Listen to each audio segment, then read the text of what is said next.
Assalamualaikum warahmatullahi wabarakatuh. Kita lanjutkan kuliah kita. Mengapa kita perlu mempelajari koordinat-koordinat yang lain? Nah, biasanya kita kan hanya menggunakan koordinat Cartesius saja. Nah, coba lihat ini. Kalau kita ingin tahu panjang ini, ya kita harus mengintegralkannya. Nah, kita punya elemen dl, jadi dl totalnya ya kita integralkan kalau untuk mendapatkannya. Sama halnya dengan kalau ada permukaan seperti ini, nah kita harus mengintegralkan ds nya. Nah, untuk volume juga demikian, kita ada punya dv yang bentuknya teratur seperti ini. Nah, kita bisa untuk mengetahui totalnya kita bisa integralkan lipat 3. Nah, kalau untuk kontur, garis kontur yang tertutup, nah misalnya ini, kita juga bisa mengintegralkannya dengan integral tertutup. Nah, akhirnya kita dapat panjang L. Juga demikian dengan kontur permukaan. Nah, kita bisa mengetahui luasan permukaan total ini. Nah, bagaimana dengan kontur volume yang bentuknya tidak teratur? Nah, itu kita tidak bisa mengintegralkan lipat 3 dv ini. dv kita tidak bisa. Kita hanya bisa melakukan dengan menggunakan koordinat silinder ataupun koordinat bola. Itu sebabnya kita perlu mempelajari koordinat bola. Nanti pada kasus-kasus untuk mencari besarnya suatu medan, nah, nanti kita gunakan koordinat bola dan koordinat silinder. Nah, ini koordinat Cartesius. Nah, misalnya posisi ini x, y, z. Kalau ini kita lihat kita bisa lihat nih x-nya 2, berarti panjang x ini sumbu x, ini sumbu y, ini sumbu z.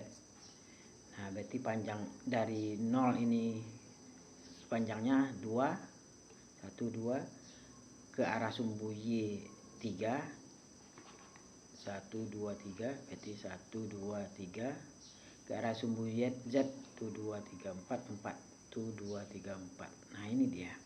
Jadi kalau kita gambarkan vektor A yang 2 yang besarnya itu tadi 2i, 3j, 4k. Nah, tarik aja garis lurus dari 0 ini ke sini dan kasih panah. Nah, itu dia vektor A dalam 3 dimensi.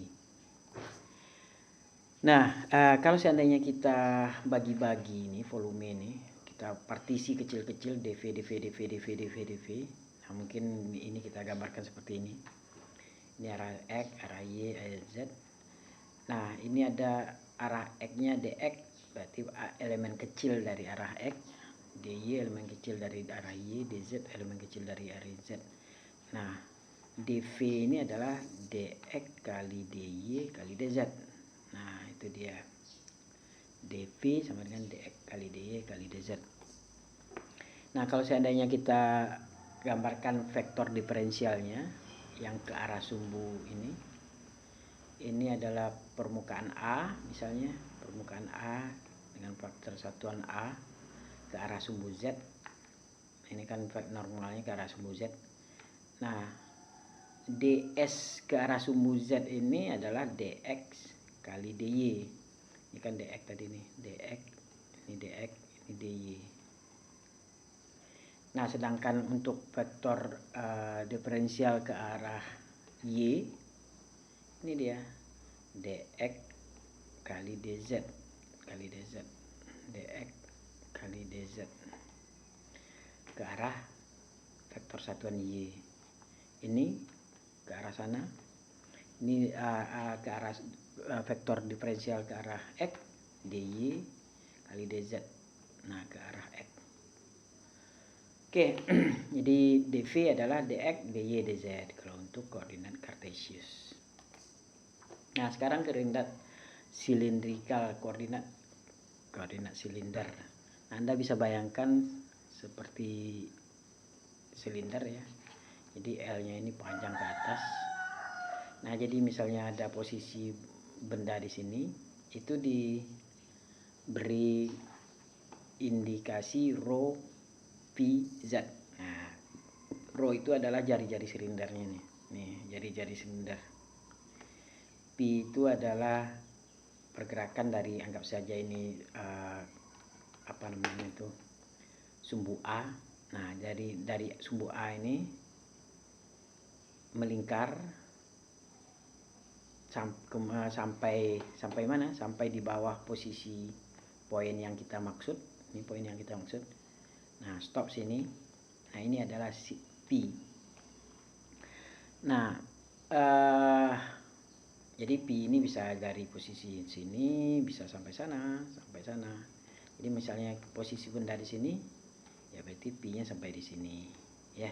Kalau posisi bendanya di belakang sana, berarti sampai sini P-nya, sampai sini. Kemudian Z, Z itu adalah tingginya, tinggi dari bidang ini tadi. Nah, itu adalah koordinat silinder. Nah, kemudian kalau kita partisi lagi nih dengan elemen dV yang kecil-kecil, kalau misalnya saya potong-potong. Nah, itu dV kita lihat dulu. Ini tadi kan jari-jari ini kan rho tadi. Nah, berarti ini partisi yang kecilnya adalah dρ. Karena dρ. Nah, akhirnya adalah rho nih totalnya. Nah, kemudian Z. Z-nya tadi kan tingginya tadi Z kita namakan. Berarti dz. Nah, komponen kecilnya berarti dz nih. Ini sudah, tinggi sudah. Nah, ke sini adalah rho dp. Dari mana datangnya nih rho dp ini? Ingat dulu di fisika matematik mungkin ketika sebuah lingkaran nih, lihat kursor saya, lingkaran. Kemudian ada jari-jari lingkaran. Kemudian kita mau tahu panjang ini, panjang busur yang kecil ini. Kalau untuk theta kecil, sangat kecil, untuk theta sangat kecil berarti panjang ini adalah rho d theta. Ya, untuk theta yang sangat kecil d theta berarti panjang busur yang tadi itu adalah rho d theta. Nah, sama aja dengan ini nih. Ini untuk theta yang kecil, untuk P yang kecil, panjang ini adalah, kalau tadi kan kita cerita R nih, berarti R dP. Kalau tadi kan kita lambangkan panjang ini adalah rho, berarti rho dP. Itu sebabnya elemen volume dari koordinat silinder ini adalah ini kali ini kali ini. Berarti rho ini dikumpulkan dρ, jadi rho dρ ini agak spasi ini nih. Ini sebenarnya ini rho dρ kali dp kali dz. Rho dρ dp dz. Ini kenapa bukan rho dp dρ dz dibuat sini, ini biar dikumpulkan aja ini. Jadi rho dρ dp dz sama aja, mau diletakkan di belakang ini rho rho dp dρ dz, no problem juga. Oke, ini adalah koordinat silinder. Nah, sama halnya dengan tadi, kalau saya ingin menggambarkan diferensial vektor untuk arah sumbu z, berarti adalah rho mana tadi? Yang ini tadi rho dρ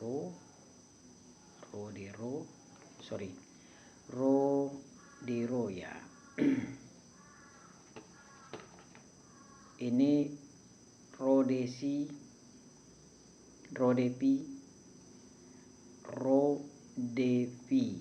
dρ, ini dρ, ini rho dp. Nah, ini dia arah sumbu z. Kalau arah sumbu rho, nah vektor satuan vektor diferensial arah sumbu rho ya ini, berarti luas ini, panjang ini kali panjang ini kali dz ini, rho dz. Nah, kalau yang sana atau yang sini berarti ini arah sumbu, ini arah sumbu pi nya, ini kan pi bergerak dari sini nih, pi bergerak dari sini sampai sana, sampai melingkar ya, itu pi. Berarti ini pi de rho dz. Oke. Kalau ke arah sana. Kemudian d rho dz ke arah pi. Spherical koordinat, koordinat bola. Nah tadi kalau seandainya ini koordinat Cartesius, kita lihat x, y, z. Nah kalau ada posisi di sini kan tadi kita bisa katakan ini panjang x, panjang y, panjang z. Nah x, y, z. Sekarang kita mau ungkapkan ini dalam bentuk bola. Nah jadi dia punya jari-jari panjangnya r. Nah bayangkan ini ke semua arah jari-jarinya r. Nah berarti dia akan membentuk bola nih. Nah ini akan ini seperempat bola, seperempat ya, 1/8 bola ini. Nah bayangkan bolanya ke sana nih, melingkar ke bawah, bayangkan. Nah ini susah menggambarkannya nih.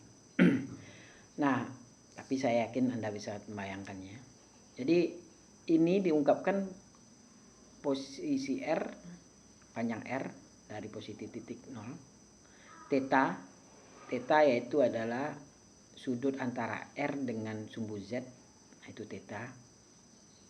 Kemudian pi adalah sudut antara x, sumbu x dengan proyeksi dari titik ini. Ini kan r nih, r kita proyeksikan ke bawah. Nah kita tarik garis lagi. Nah ini adalah sudut, ini kita namakan dengan pi. Berarti apa namanya, kalau seandainya benda ini di sebelah sana, pi nya makin besar nih. Kalau di sebelah sana lagi ya makin besar lagi. Nah kita bisa sebenarnya bisa cari panjang ini nih. Misalnya r theta si pi. Ingat ya, r adalah jari-jarinya, theta adalah sudut antara jari-jari dengan sumbu z, pi adalah sudut antara proyeksi jari-jari terhadap bidang x, y, nah terhadap sumbu x. Nah ini proyeksinya terhadap sumbu x, itulah pi. Berarti r bisa tak beringkar panjangnya. Theta dari mana? Theta itu dari sini ke sana. Pi itu dari mana? Dari sini mutar ke sana. Nah itu rangnya ya.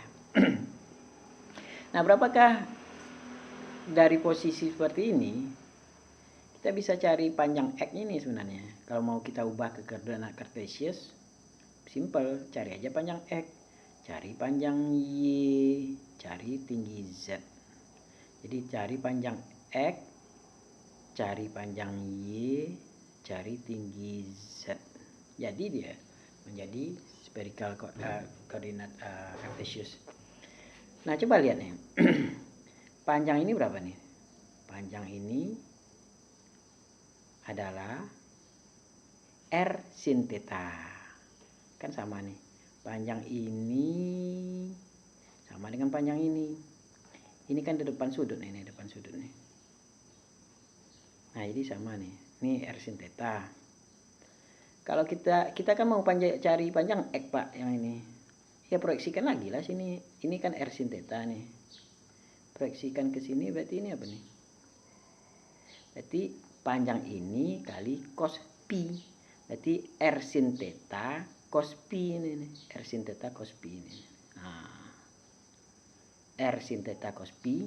Bagaimana dengan panjang x, y-nya? Nah, r sin theta, tadi ini kan r sin theta nih. R sin theta sin pi. Nah panjang ini nih, r sin theta sin pi. panjang Z-nya R cos theta, panjang Z-nya. Nah, ini bisa kita konversi sumbu itu. Ketika kita punya koordinat bola, kita bisa konversikan ke koordinat silinder kartesius bisa. Nah, bagaimana dengan dv-nya? dv seperti tadi. Ketika kita partisi kecil, akhirnya kita punya dv. Nah, ini adalah dr panjangnya ya. dr. Oke. Kan dr berarti r. Nah, dr. Ini panjang ini apa nih? Ini adalah r apa? R D C. Nah, RDV ini. RDV. RDV. Kalau ini panjang ini sama dengan yang saya bilang tadi. Ketika ada sudut kecil, kemudian ada jari-jari, panjang ini berarti R. Berarti panjang ini adalah R D theta. RD theta. Ini RDV. Nah, berarti volumenya adalah apa? Ini kali ini kali ini. Ini kali ini kali ini. Berarti panjangnya adalah volumenya adalah dr kali rd pi kali rd theta. Nah, rr-nya kita kumpulkan di depan nih. Jadi dv sama dengan r kuadrat sin theta d theta dr dv d theta. Nah, ini r sin theta d theta. Ini r sin, ini saya lupa tadi sin tetanya. Oke, r sin theta d r sin theta d c. Nah, yang ini. Nah, saya lupa cerita sinnya tadi yang kita bicarakan tadi.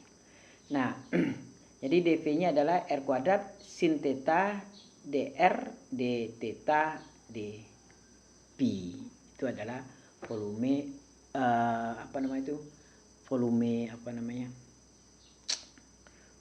elemen volume untuk koordinat bola.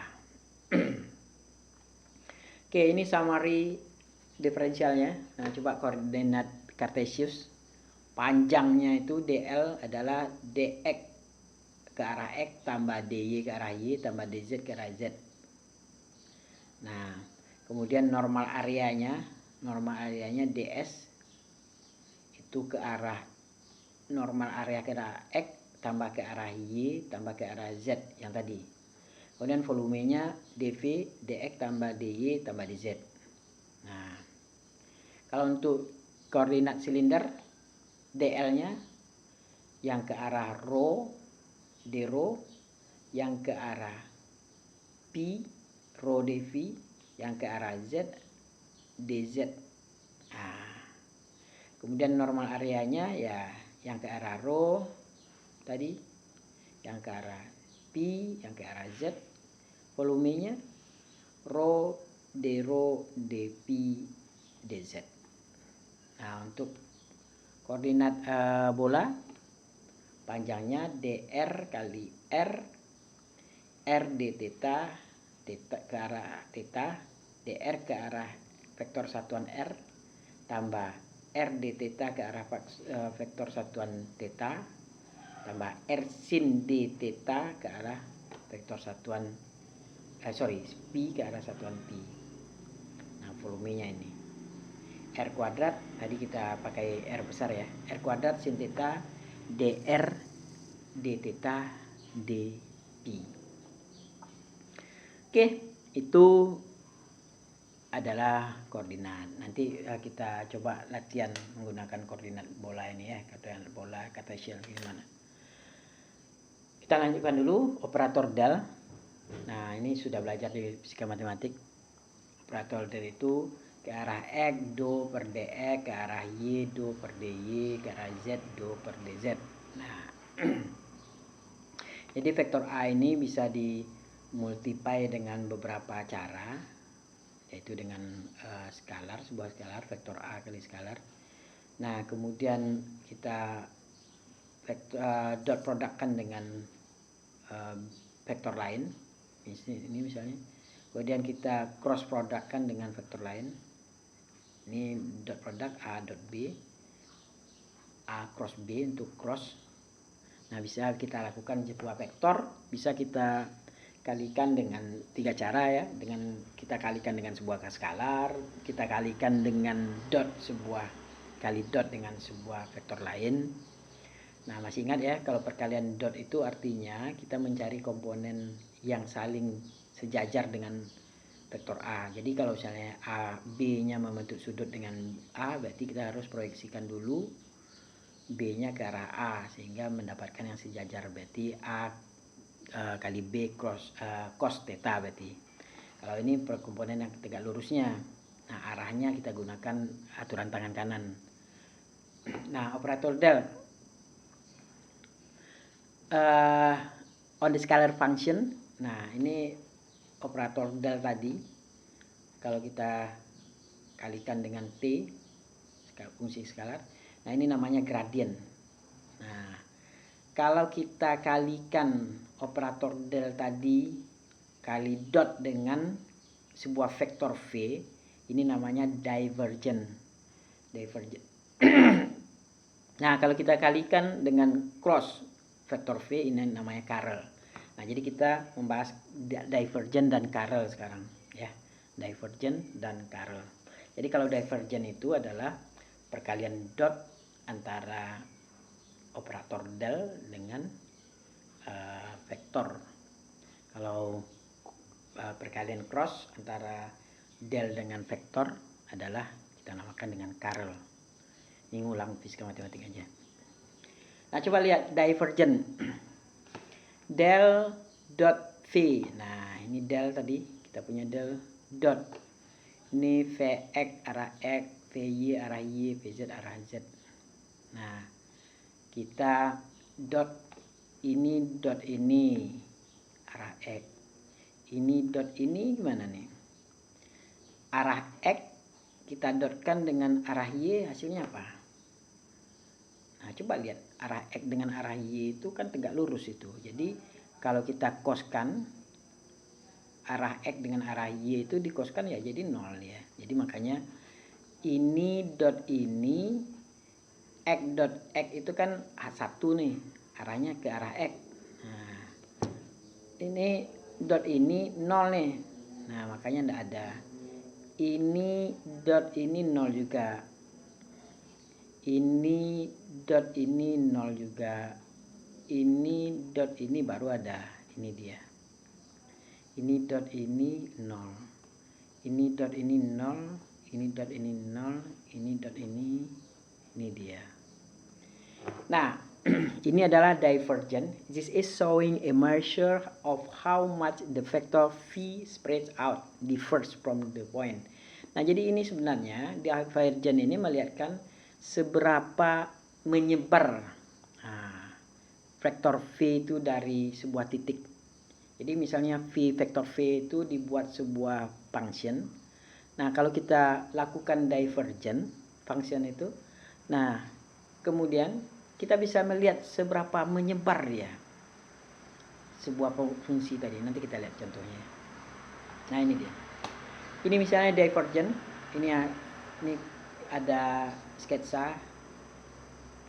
Ada 3 nih sketsa. Kita mau lihat yang mana nih yang divergent. Ini dari titik ini ke sana, titik ini ke sana, titik ini ke sana, ke sana, ke sana, ke sana.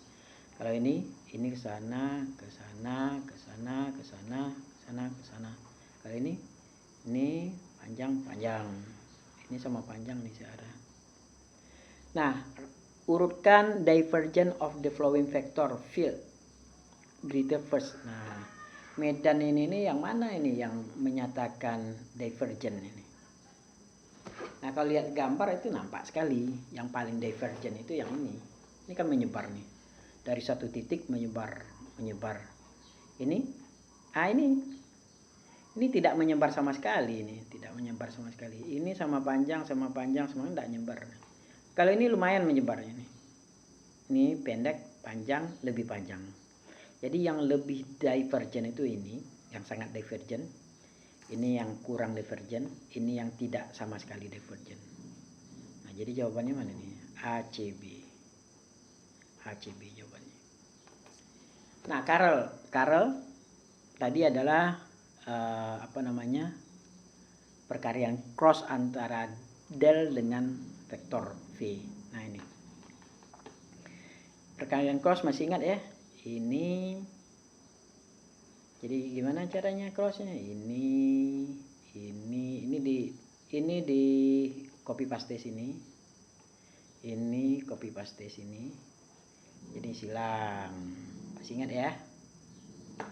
Ini sana, baru sini. Oke. Oke, jadi dv ke arah x do vz. Nah, do vz per dy